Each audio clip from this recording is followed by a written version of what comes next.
whatever has been said by someone. And that someone was not saying it by themselves. They were saying it in relationship, so in response to others and anticipating responses from others. So when you start to see language in that way, it really shifts everything, because it's not about getting it right. It's about getting it to be useful in the context of a relationship.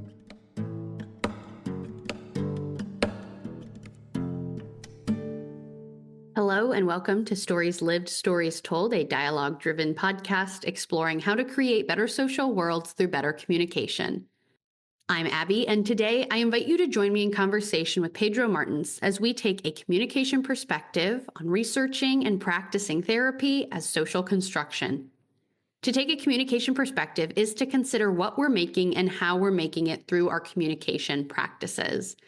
This means we look closely at patterns, context, stories, and relationships, and that we embody curiosity, mindfulness, collaboration, and dialogue to create better social worlds.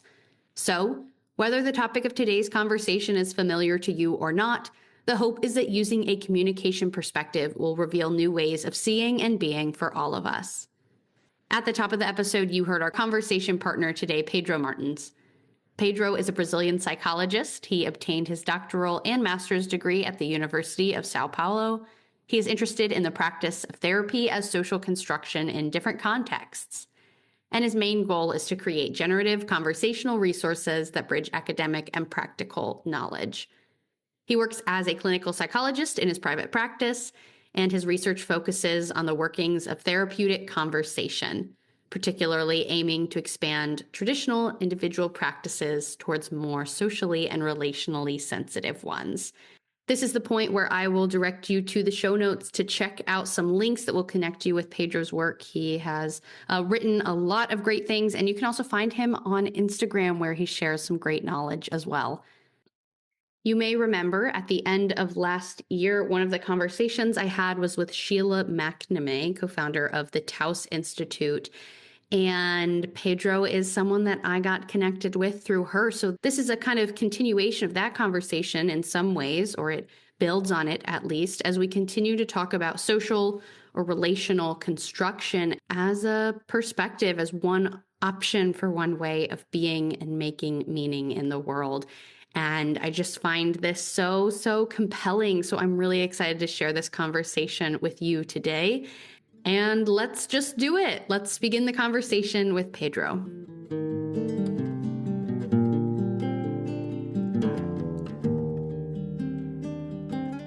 Hello, Pedro. Welcome to the podcast. Hi, Abby. It's so good to be here. Thank you for having me. So good to be in conversation with you. I'm really looking forward to talking with you today. And before we jump into it, I want to start with the question, how are we arriving? And I'll give you a second to think about your answer and start by sharing that I am arriving fresh off of a conference. I just arrived home yesterday, and it was actually a gifted education conference in Arizona, because the CMM Institute has these really amazing resources called Cosmo Activities, and we just got to give away our resources for free. And people were so excited to receive what we had. And, I kind of had to perfect my pitch of standing there at the table, people walking up saying, here's what this is all about. Conversational activities, bringing kids into the creation of the social world of the classroom. And it just, people were really excited. And so I'm kind of bringing to this conversation that kind of unique mix of exhaustion and also energy that I got from being around so many people who were so ready to learn and so engaged. So maybe a little tired after a big week, but also really excited to keep the really good conversations going. So that's how I'm arriving. Pedro, what about you? Well, it's good to hear that you're both energized and tired, because I could say same here, but I feel like that's my basic mode of working in life, because I'm always so excited about what I do. And, I'm always involved in more projects than I should. And people are inviting me here and there. And I'm like, yes, that's a nice conversation. That's a nice conversation. And of course, tiredness comes from that. So I share that with you. but also I'm just recovering from this big cold or the flu or something. And it really hit me hard. My voice still sounds kind of funny. And in the past 2 days, I've been feeling better. And I'm just like, oh, so this is what it feels like to be me again. And Mm-hmm. so today I've had sessions with clients where I was feeling fully present again, not in my head, not having to worry about coughing or, just being sick. It felt so good. So, in a sense, I'm kind of tired, but also really excited to feel like myself again and talk about ideas that are really important to me. Mm-hmm. Yeah. Was it feel like the kind of sickness where you really had to slow down in a way that makes you forces you to do that? Exactly, Yeah. exactly. And it's so funny how you just get used to it in a sense, like feeling bad or feeling sick. And then when it's not there anymore, it Yeah. was just surprising. It was like, oh, so that's how life could feel. So that's really good. Yeah, yeah. Okay, I'm glad to hear you're feeling back to yourself for this conversation today then. And let's keep going on the train of getting to know you. If you would introduce yourself to us. We understand that, you are a full human with a rich, complex story and life. And we have just 1 hour together today. So I'll let you decide for yourself. What do you want us to know? What feels important for you as we go into this conversation today? Yeah, so I was actually thinking about that. And years ago, a good friend of mine, and he's also a colleague, he's also a psychologist like myself. He told me that I was someone who walked a fine line between doing what I have to do and doing what I want to do. And Hmm. I thought he was so spot on that because, I feel like that's how I've been leading my life, both personally and professionally. So that's how I went to study psychology in my undergraduate studies because I just felt like, there's something there. It sounds like fun. Let's see Mm. what's there. And I've always been this kind of nerd who's eating up all the books and talking to all the people. And it was actually a lot of fun. And then at some point, I met social construction and it turned my head around. And I was like, I need to understand more of this. So, okay, let's get a master's degree. So I need to talk to everyone. I need to really dig into this. And so, my master's degree was all about that. And it was also a lot of fun. And of course, I really enjoy writing. So I'm thinking about this stuff and I'm thinking, perhaps someone could also find this interesting. Maybe I'll write about it. Mm. So I'm publishing and just because it was fun. And then in my PhD, which came next, I was just thinking, I think I was more mature and also social construction. I had wrapped my head around it for a bit. So I was thinking, I really, really love therapy. I want to be a therapist and I also want to teach therapy. So I need to do something that's meaningful in that way. I want to study real life therapy. So that's what I did, So I just feel like my life has been rolling in this sense of, what I have to do and how can I make that fun? Mm. And since then, it's been a long ride. I am a therapist today. I'm a psychologist. I work in my private practice and I have found a way of teaching here and there where people want to listen to something that I might have to say, writing. So I consider myself a researcher therapist or a therapist researcher. That's where I would position myself. Mm-hmm. Immediately, what I want to know more about is this kind of two-parted question I love to ask, especially people who are so obviously passionate about the work they do. That's I wonder if you can take us back at all to your teenage self deciding to study psychology in your undergrad. If you can articulate what was it that interested you initially, and now what keeps you interested? Why have you stuck with it? What is it about your field? That's a good question. So, a little background, my mother is actually a psychologist. Mhm. And so I think I was brought up with this sense of understanding about the existence of something that is not immediately there, So Mhm. she's looking at emotions, she's looking at how people react. And I have always been very sensitive to these kinds of things too. So it was there.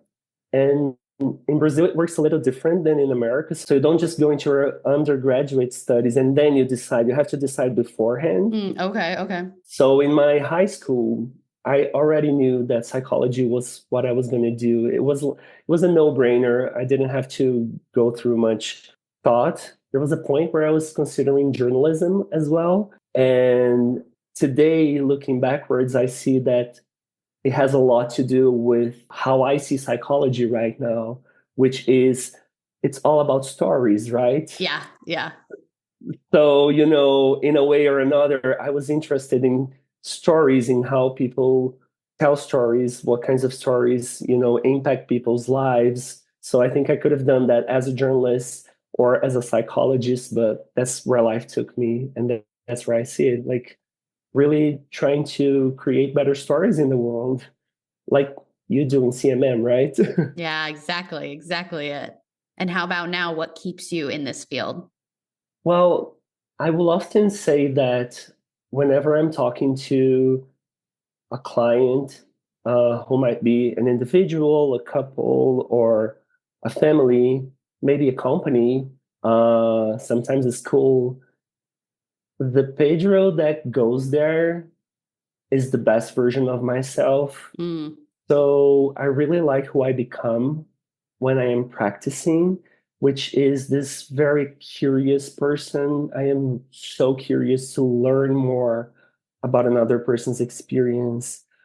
I am also really appreciative in my listening, which is not always the case in my personal life. I'm very sure. critical. Yeah. So I like that person. And I don't know, I have some kind of talent to make to really connect with people and maybe helping them see something in their stories that they're not seeing, maybe looking at things from a different perspective, maybe rearranging or reorienting themselves toward life. That really, it's really fulfilling. So I think that's what keeps me doing it in the practice of therapy and psychology in general. And also, when I'm teaching about it, I've realized that somehow I can make these stories interesting for other therapists. Mm, And I just really love being able to tell a good story about yeah. something that is so serious and so Hmm. it can be heavy at times. But how do you tell a good story about that so you will inspire other people, so you will help them feel more invited into that practice? So those are my two things that keep Yeah. me here. Yeah. I'm so curious to know about those stories. Do you have one that you could share about what's the kind of story that you tell as you are training people or teaching them about social construction and your perspective? Yeah, absolutely.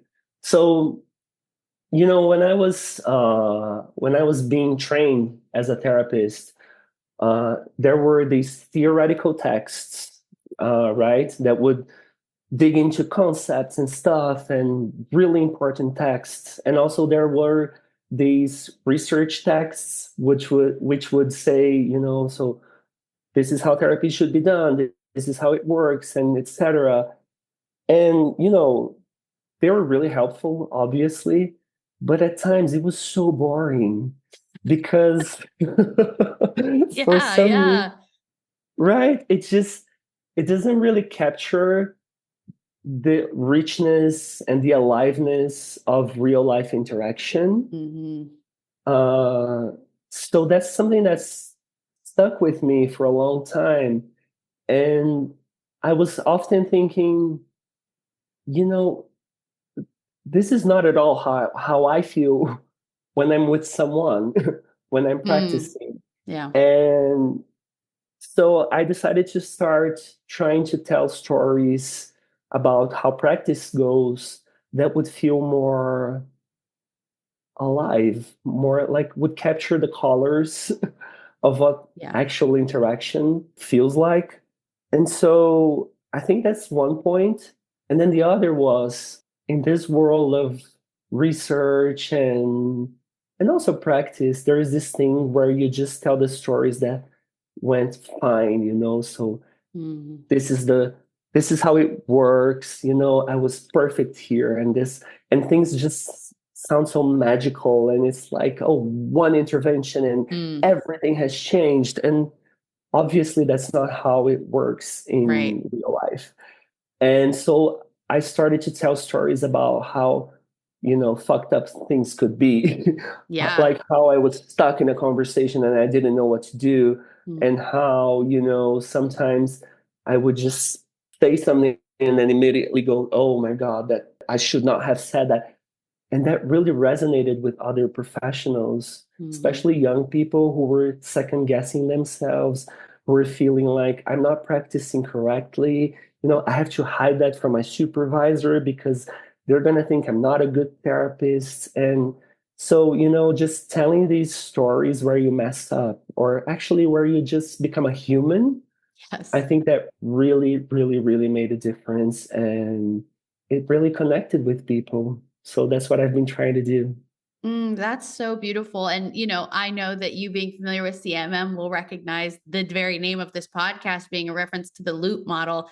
And I just am so, so curious about all those yous and the untold stories. And I just feel so strongly that the stories that we're maybe the most scared to tell, because that is not an easy thing to do, what you just said, to tell the stories where you maybe don't look so good or it's a little messy or you got something wrong.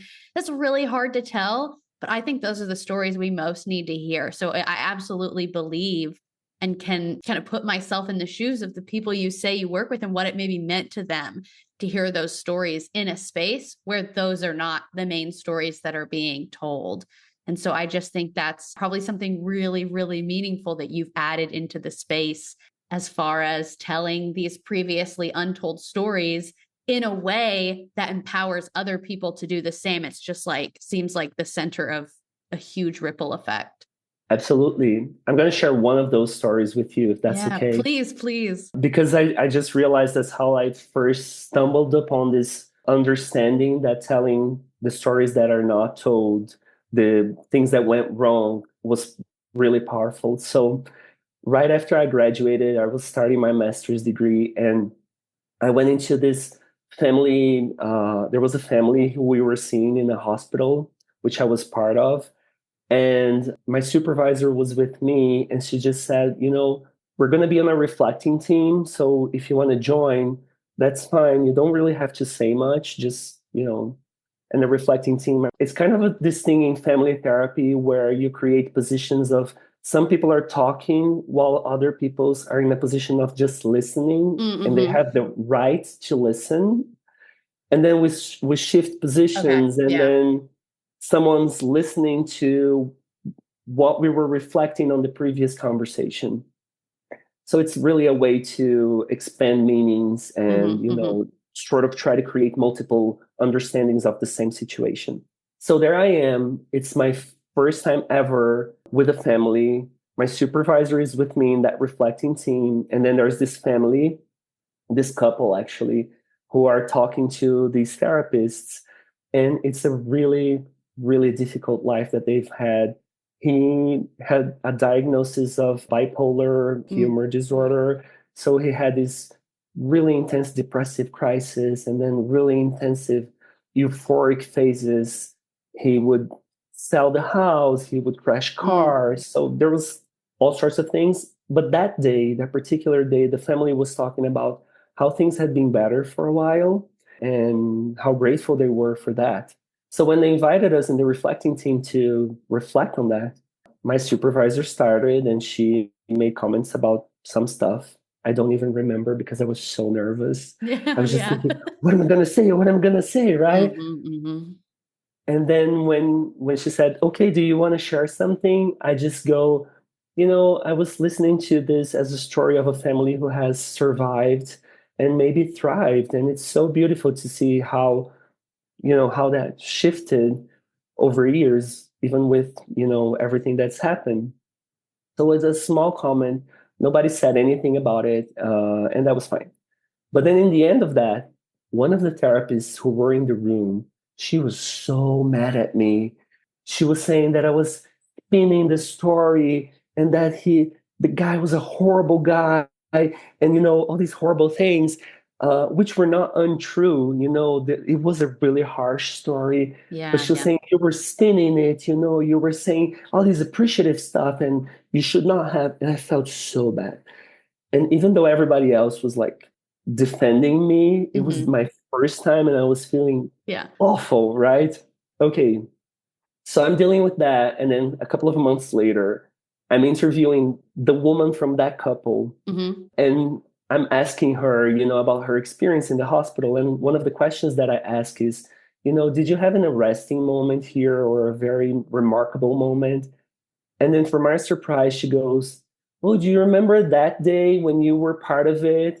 And I'm like, oh no, I can't believe she's talking about that. And then I said, yeah, of course. And then she goes, well, that day it changed my life. And then I'm like, oh, really? What happened there? And she said, well, remember when you said you described us as a family of survivors, of people who had gone through a lot. And even though those things were happening, we managed to raise our kids fine. And now we're living in a better place. So that really changed me because I had never heard anyone talk about me. That was the first time. And I felt proud. And inside I was like, this isn't recorded. I have recorded this. I'm going to show that other therapist, so I'm really happy. And then just one further step into the story, I'm sharing this with Jack Lenneman and Sheila McNamee, who were my mentors at the University of New Hampshire. And then I'm telling this story, and then Jack, who is this amazing human being, he says, she's telling you that you've changed her life, but when she does so, she changes your life. Oh, yeah. And so that really stuck with me. And I was thinking, it's not that the reality is that I've changed her life. She was telling that to me. And it's not real that that other therapist was a bad person. That's not what I mean. So I decided to write about this experience. And then I wrote an article about it. And it was really simple, just telling this story about how a meaning of something that you say in therapy, it's not ready, it depends on how the other person responds to it. And that meaning can shift in every new context of interaction that you go into. So first it meant a very bad thing that I did, and then it meant changing someone's life, and then it meant changing my own life. So I was just showing that point and showing how that changing meaning also impacts your feeling of competency. Yeah. And then really simple article, and that really struck a chord. I never thought it would, but people would actually come to me and say, it's so comforting to read that. So that's where I first realized, like, telling the real life stories, how important it is, and not just pretend like you're something, like that great person who never makes mistakes.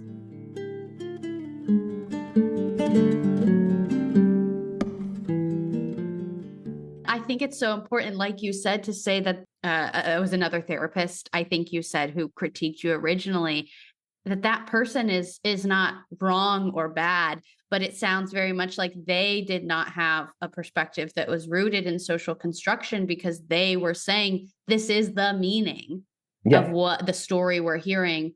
You are spinning, you said, you're making different meaning out of it, and that's wrong.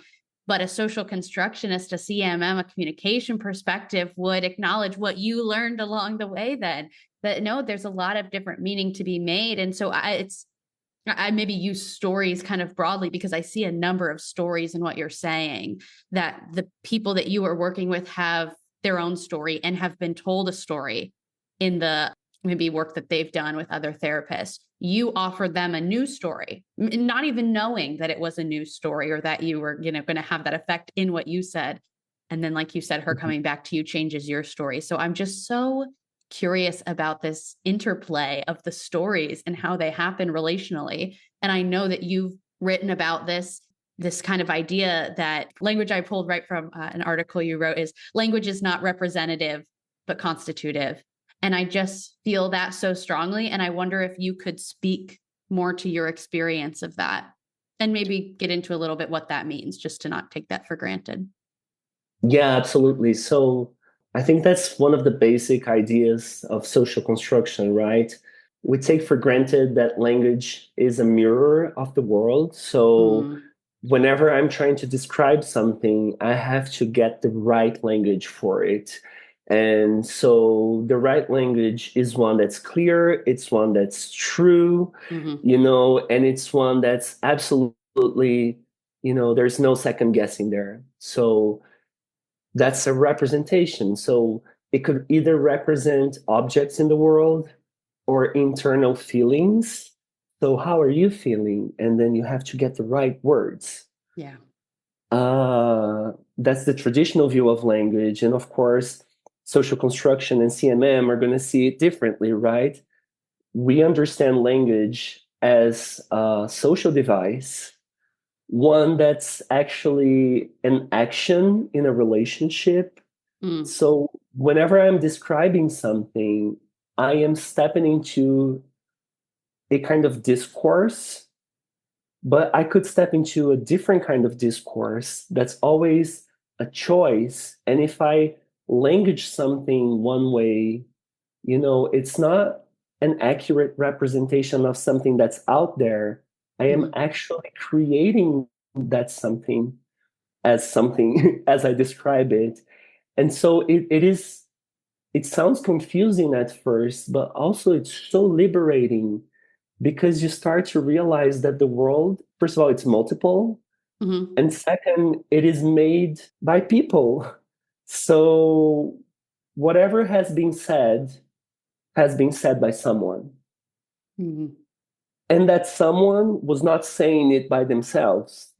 They were saying it Right. in relationship, so in response to hmm others and anticipating responses from others. So when you start to see language in that way, it really shifts everything because it's not about getting it right. hmm It's about getting it to be useful in the context of a relationship. That doesn't mean anything goes, right? I hmm can't just make up language and just say, from now on, I would like you to call me the Queen of England, not the King, the Queen. And not just call me, but I am just going there to Buckingham Palace and I'm moving there. Okay, hmm so people are going to hospitalize me if I say that. Yeah. Because there is no social sustenance for that version hmm hmm hmm of a language. But let's dig into something more close to home, at least to me, and meaningful. So, say I ask you, how are you feeling? And then you could say, many things in response to that. So it depends on who is asking, it depends on when it's being asked, it depends on the context where it's hmm being asked. So it's not just one thing. Your response doesn't just mirror your internal states of feelings, hmm it is part of a relationship that we are creating here. So I am just as much responsible for the creation of this meaning as you are. And so that changes everything. It makes you responsible for the conversations that you have. It makes you responsible for the understandings that you're putting out there in the Yeah. world. Yeah. So it's a call for responsibility. Yeah. Yeah. That's really beautifully said. And I know that, we share a passion about making all of these things really practical for people. And this is just getting me thinking, I'm looking at it on my screen because I wrote out the quote to make sure I got it right. Language is not representative, but constitutive. And I'm just interested in, yeah, I'm getting really, into the minutia of it. But the thing that I'm thinking about is because I have this communication perspective that feels very embodied for me now, like it just is baked into everything, every experience I have, I'm bringing this with me. So I buy into that. But as I'm thinking about my younger self and the world that I grew up in, where this was not modeled for me at all. I did not have the psychologist parent who, I kind of said, even prompting you, okay, take us back to your teenage self. And this moment, and you said, well, it goes way back beyond that. For me, it was my kind of teenage self going to school, beginning to study interpersonal communication, where this kind of shift happened. And before that, I would have believed that language was representative because it actually was, or it felt like it was in my world. So I think I'm really curious about trying to make that distinction, because I do want to believe that it's not representative, it's constitutive. But if you don't have this kind of social constructionist CMM perspective, then it can still feel representative. And so I wonder what the kind of bridge is across those two ideas. Yeah, absolutely. So let me tell you something. Growing up with a psychologist mother does not mean that I understood language as constituted. So traditional psychology, which is what she practices, we're very different kinds of psychologists. We respect each other, but it's different worlds. Okay. So it's like, this is the language that represents human beings. This is the language that represents internal states. So, and I was a nerd, right? So I got it right. I just really knew it. And actually, it was kind of interesting to go and study psychology from that perspective, because I was so sure of everything. And in psychology, you have these different theories, right? So you have psychoanalysis, you have CBT, which is cognitive behavioral therapy. You have Gestalt therapy, you have, person-centered therapy. So there's all these different descriptions of human life. And they're fighting against each other. They're like, oh, I've got the truth.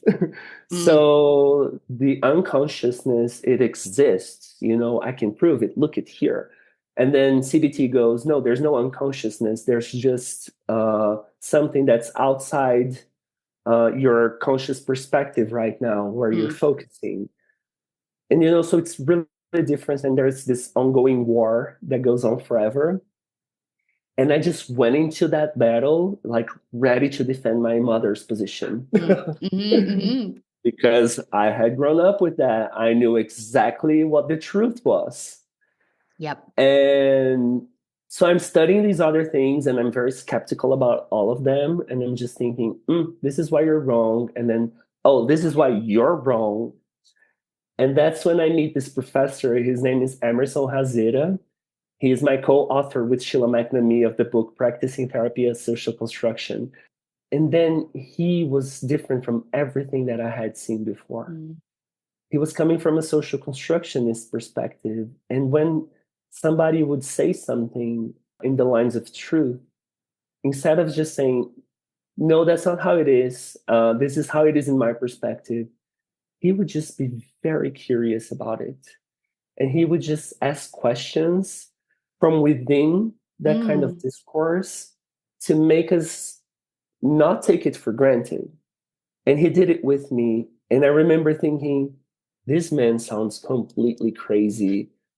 But at the same time, he's not, So something there. So what I want to say is, what first touched me in these ideas was not really the ideas in itself, but it was the stance that he had and what that did to a classroom. So it was a completely different environment from everything else, And so I was thinking, I have to learn more of that. And of course, everything changed from that. So, yeah. I'm not familiar enough with the world of therapy to know if this same kind of language exists, but I can picture this little graphic in the top of my comm theory textbook.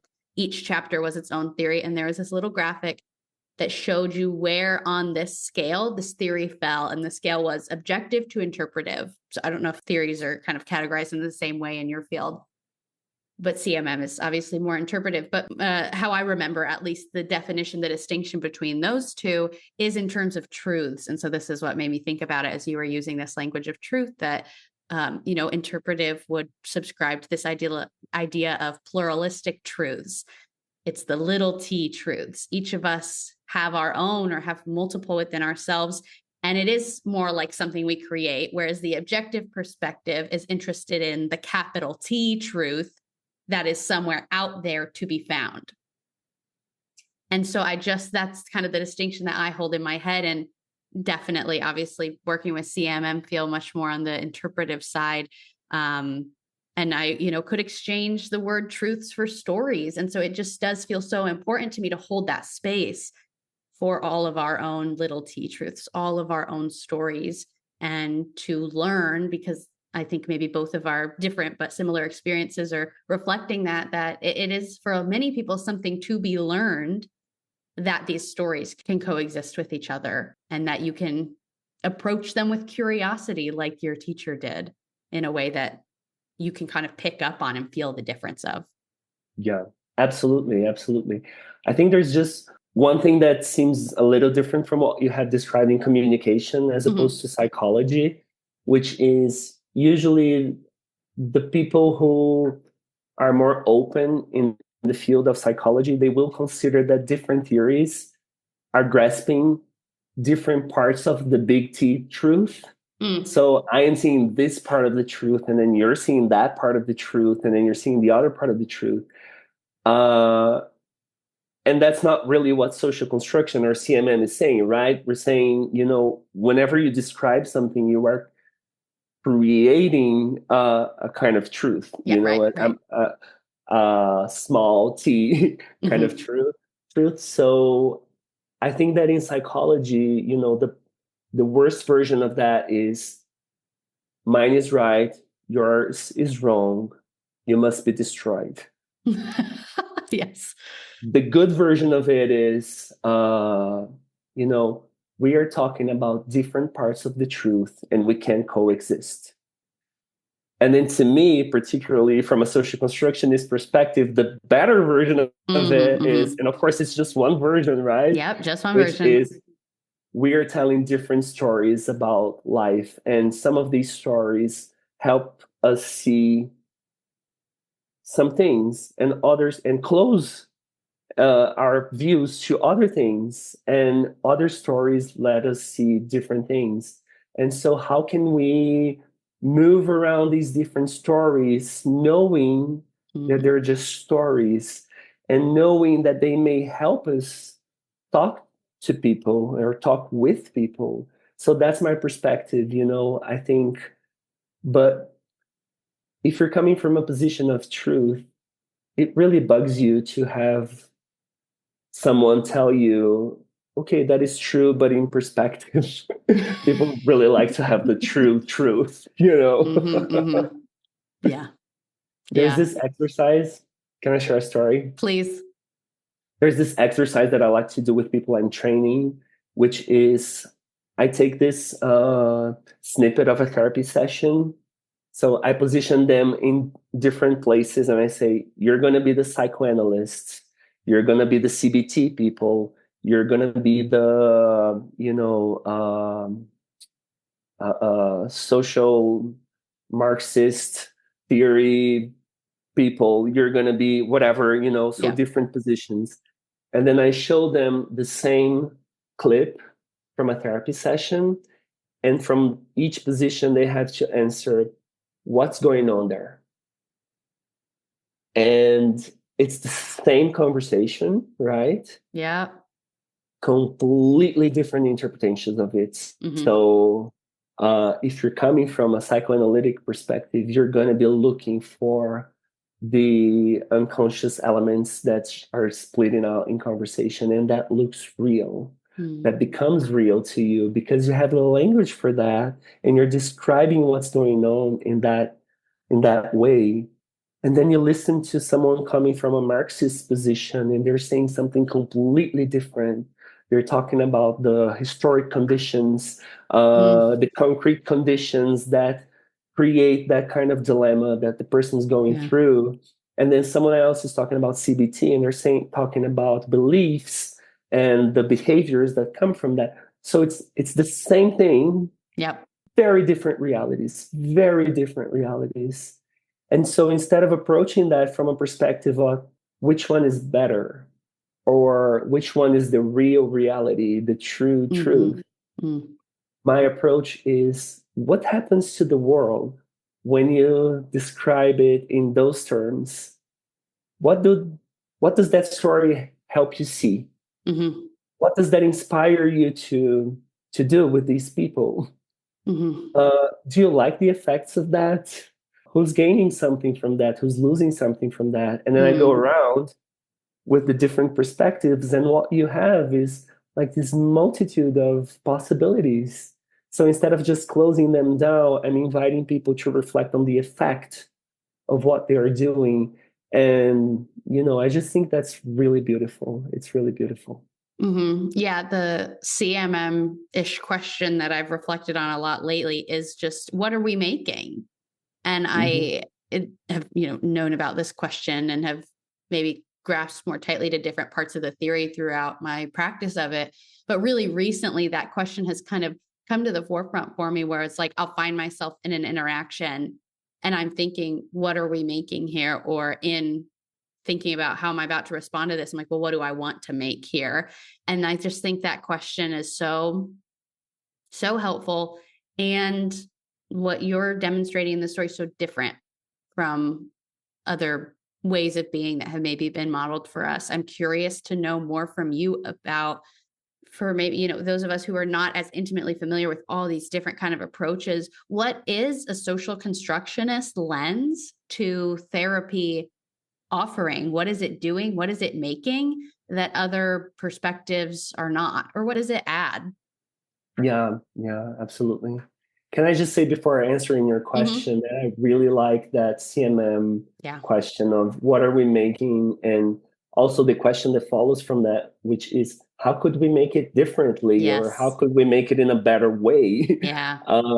Because I really like that it positions us to understand that we have options. Yes. And so often when we're in interactions, we're thinking, this is what must be done.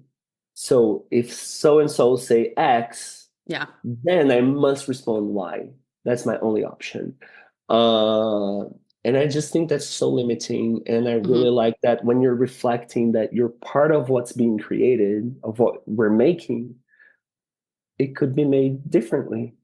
Yes. So I think that has a lot to do with what social construction brings into the table Mm-hmm. of therapy, which is this realization that therapy is not about content, it's about process. Yeah. Right.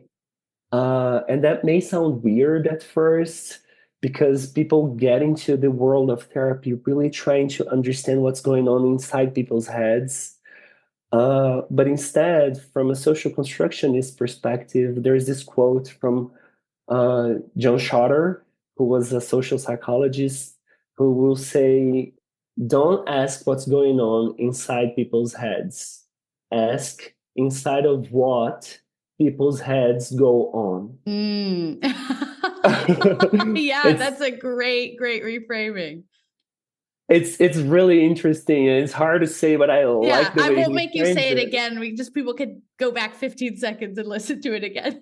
Yeah, so and I'm sure that's not the exact quote, but what Sure. he wants to do is, what if instead of looking inside people's heads and trying to figure out what's there, like the truth Yep. of their feelings, of their beings, and then obviously trying to fix them, Mm-hmm. what if we see therapy and psychology in general as this looking at how people's heads happen in a context Yeah, right. and in response to that context. And maybe we could gain a better understanding of people looking at their interactions, looking at what they respond to, looking at, what we're making together instead of just assuming there's something inside there. Yeah. And I really like that perspective. So for me, a social constructionist approach, it brings into the world of therapy this understanding that I'm not looking inside of people. I'm not trying to fix people. What I can do is Mm. create this conversational space where perhaps, while we're talking, something new can, just be brought about, and you can sort of become something different in the context of that conversation, which is a great CMM question, by the way, right? Who are we becoming? Yes. Yeah. As we're talking. So that's one thing. And also it reframes these theories, these different theories about therapy as discursive options. Instead of treating them as truth, they are just options that may help us keep the conversation going, create, generate ideas, and then maybe share with people and see how that help us make meaning about their lives. So, that's a very important point. And last, I'm going to say a social constructionist perspective is a critical one, in the sense that you were always thinking, if I describe things this way, if I make them this way, there's always a political dimension to that. So that is not happening separate from the world. You're doing it as part of the world. So someone's gaining something, someone's losing something from that perspective always. So instead of just pretending like we're neutral, we're constantly reflecting on, do we like this world that we're creating together? So, for example, if we together create this idea that there's something broken inside of you, and then, of course, because you're broken, then you must take responsibility for the wrong things in your life, then that creates a kind of world, right? That creates a way for you to look at yourself. And what if, instead of saying that you're broken, we look at what you're describing as a meaningful response to adverse social conditions? Yeah.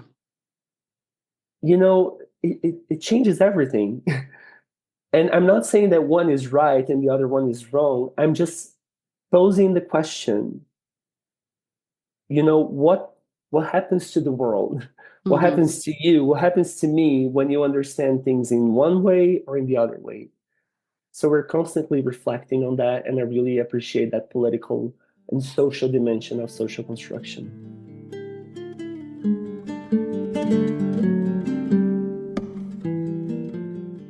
I appreciate you framing it as you are reminding us of this really intimate relationship, because I, talk about my work as like translating almost this like world of academia where all these theories exist and these big words and ideas over here.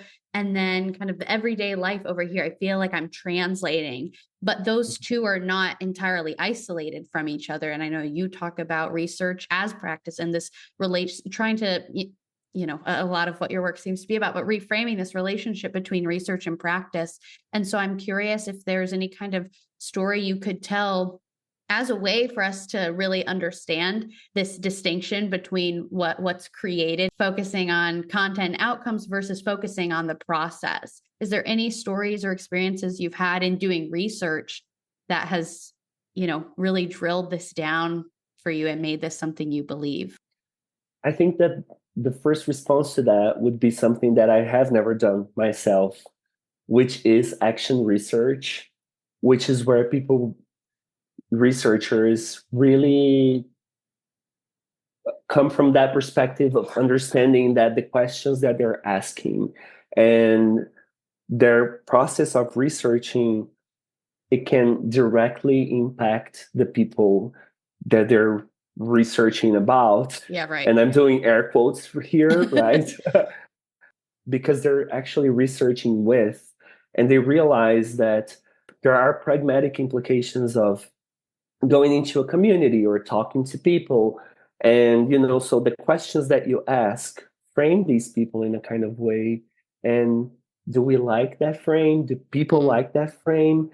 So instead of looking at research just as a way of mirroring what's going on there, action research understands that there are some things that need to be addressed there with these people. How can my research help that? And I envy the people who have done that and who Yeah. still do it, because it's so beautiful. And I think that's the better kinds of illustration on that. What I have done in my work was, when I was doing my PhD, I really wanted to study a real life practice. So I was participating in this hospital. It was a psychiatric hospital, and the families of the people who were being treated there was a treatment for families. The articles are here again. And so we had this program going on in real life where families would go through different parts of that program as a way of, we're trying to help them cope with the suffering of the mental health suffering of people. And the thing about that program was, they were not family therapists. They were not trained family therapists. They were people who had some training in it, but otherwise they had lots of stuff to do. So there were medical doctors, nurses, and occupational therapists, psychologists, and they also had to take care of these families. So they had some training. And then we were there as me and my supervisor, helping them sort things out. But the thing was, the families loved it. They were just so grateful. And things really seemed to shift for them once they went through that program. So I was asking myself, what happens here? What kind of qualities of interaction are happening here that really make a difference? So that's where my research came from. I really wanted to understand that. And I was heavily influenced from a communication perspective. So I remember that Jack Lennon once told me, you are coming from this assumption, this social constructionist assumption that language creates the world, right? Show me where in text. And that really stuck with me forever. So what I wanted to do was, I was recording the sessions that these people were having with the families. And I was digging into them and looking and saying, okay, so what's going on here? And using a theoretical frame to try to make sense of how this change happened in real life conversations, because these people are not using protocols. They're not, just replicating some kind of theory, and something's going on. So that's what I did in my PhD. And I was very fortunate, because telling these stories, people really seem to enjoy reading them. I think you've read one of the articles about it. And I remember that one of my referees for that article said, I really enjoyed reading this article, which is rare in this field. Yeah. And it is. So, that's one way of focusing on process, not on content. It's just realizing that through all the steps of research, you, the researcher, are part of that. So the questions that you're asking are framing things in a way, the methods that you're using are creating a certain kind of story, the interpretations that you're giving it. So just being mindful of that and describing that in text is one way of doing it. And then, of course, now that I am a practitioner mostly, I try to do it the other way around. So I see my practice as a context of research as well. So whenever I'm talking to people, of course, I'm really involved in that setting, but there's always a part of me that's asking myself, what's going on here? How is change being created? Who are we becoming as we talk? And every now and then I'm like, this is an interesting story that really helps me address that point in literature, in the scientific papers, it hasn't been addressed. So maybe I'll write about this. And so I go back and forth between research and practice, trying to do it as one thing. But mostly realizing I just want to maybe inspire people. I don't want to tell the truth. Yeah. That's a really beautiful way to put it. It just, it's so obvious to me in your story. What can be made when you reorient to focus on the process. And it's, it feels like inception in this way, where it's like what we are doing is focusing on the process, and how we are doing is it's like in our world, the content is the process, is I think what I'm trying to say for us, because that's the perspective we're bringing, to have everything be about the process. But I just find it so beautiful to focus on the process. And something you were saying earlier sparked this in me. And then as you continue to talk, I was continuing to think about it in terms of what you were saying about the research and the practice, being research as practice, practice as research, that relationship going both ways.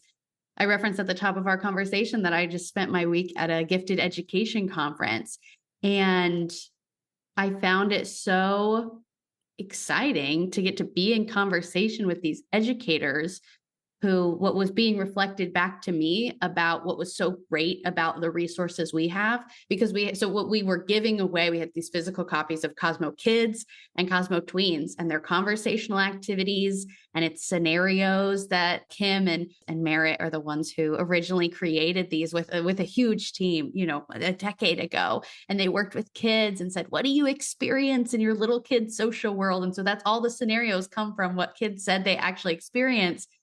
And then they're both, but especially the Cosmo Tweens cards are about, okay, what are 3 different ways you could react to this? And then what would happen if you chose this? What would you make if you choose this one or this other one? And I've just always thought they're great resources, but I'm not a classroom teacher. I'm not, seeing that in the classroom. And so what was so cool was to hear from these teachers, especially teachers who are teaching gifted students, have neurodivergent learners, that those cards were so helpful for them to create a safe, hypothetical space for them to get a sense of how their students were making meaning or how they would respond. And then if need be, the teacher can, intervene, but intervene's not even really the right word, because it's not even the teacher who's, talking at the kids. It's about the kids being in conversation with each other. Well, let's explore a different option together.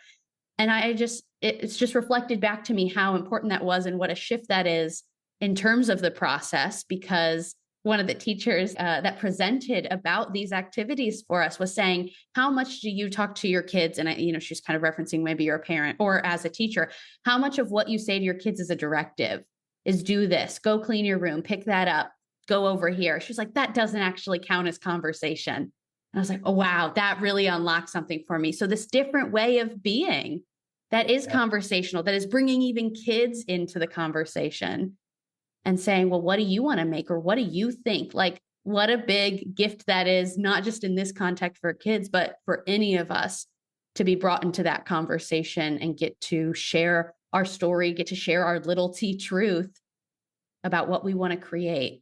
Thank you for sharing that story. It's so inspiring. And also, it makes me think about how things that we start taking for granted actually make a big impact. And it's so nice to hear how you saw it reflected in that experience. The way that you framed it, you said, let's explore a different option together. It's just so beautiful and it changes everything, right? Yeah. So it's really nice. And there's also something that you said that's understanding that expression changed everything for me when I was first in touch with these ideas, which was count as what counts as what. So you said that doesn't count as conversation. Yes. And the idea of asking yourself, what counts as therapy? In that book, Practicing Therapy as Social Construction, that's actually a thing. We start by asking, what counts as therapy? What counts as a problem? What counts as change? What counts as a person? So, when you approach life from that perspective, you realize that it's not the same. What counts as a podcast? What counts as a resource? And I really like that expression. So thank you for bringing it back, because it really helped me understand what these ideas are about. Yeah, I'm glad you brought that up as well. Pedro, what I like to leave people with is coming back to this language that CMM offers of better social worlds. And I actually don't want us to get into that, because I think our whole conversation has been an answer to that question. And I'd like to leave people with that to do their own reflecting of how would they situate this work and this conversation that we've had in terms of better social worlds. So I'll leave listeners with that question. but I'd like to offer you one last chance. What do you want to leave listeners with as they go away from this conversation? Well, I just put myself into the shoes of our listeners, and then I really hope they have a couple of hours after you left them with this question. Well, to me, I was just really grateful to be here. And this whole conversation makes me think about, how do we create conversations in the world that makes us feel inspired? I really like the idea of inspiration, and you talked about inception earlier, it's a good way of thinking about this, because there is always a point where you can shift things. You can always analyze the same situation from many different perspectives at many different levels, and that leaves you with so many options. So maybe that's something that I would like people to take away from this conversation. How could you do it differently? How could you do it in whatever it is, right? In a way that creates a better world, and whatever counts as a better world for you. I think that if people are reflecting on that, I would be really glad about this conversation. I think that's a wonderful thing to leave people with. So, Pedro, thank you so much for your time and for this conversation. It's been really wonderful. Thank you for having me. It was really good for me too.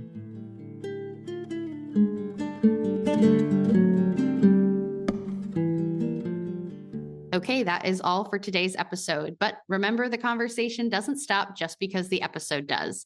There are so many ways to stay in dialogue. First, you're always welcome to reach out to me to share your reflections, questions, and ideas. There are also a number of online spaces where you can comment, including the Stories Lived, Stories Told Instagram and the CMM Institute Substack. Links to all these places to connect are in the show notes. If you want to stay up to date, a couple things you can do are follow the show wherever you listen, leave a rating and review, share this episode with someone you want to invite into the conversation, and subscribe to the CMM Institute Substack to get every episode right in your inbox. Stories Lived, Stories Told is an initiative of the CMM Institute for Personal and Social Evolution. You can learn more about the CMM Institute and our other initiatives, including our other podcast, Cosmo Parenting, and all our free Cosmo activities, as well as Cosmopolis 2045. There's also the CMM Institute Fellowship and the CMM Institute Press. We have so many great resources that we are so excited to share. Again, links to all of that can be found in the show notes. Thank you for showing up. Thank you for being curious, and thank you for being a part of this story. I'm Abby, and this has been Stories Lived, Stories Told.